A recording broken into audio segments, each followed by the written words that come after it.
এই যে আমার মিষ্টি বোনটি, কেমন আছো? ভালো। এটা দিতে তোমার কোনোদিনও ভুল হয় না। হিরে বিয়ের কোণে কেমন আছিস? বিয়ের কোণে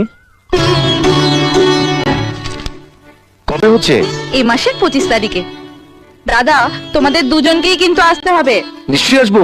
তোমার বিয়ে আর আমরা আসবো না? বিয়ের দিন সকালে আমি আর পূজা পৌঁছে যাব। বিয়ের দিন সকালে? হ্যাঁ। ওমা, ততক্ষণে তো অর্ধেক বিয়ে হয়ে যাবে। না না, পূজাকে আমি আজই নিয়ে যাব। আজই?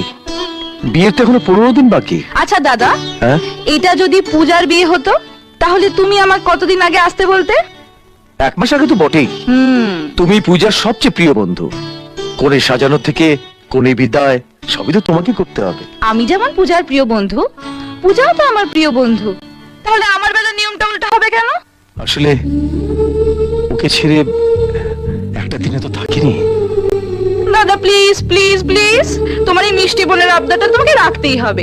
পূজাকে আজ আমি নিয়েই যাব। কিরে, যাবি? না মানে তুমি না বললে। ঠিক আছে, যা।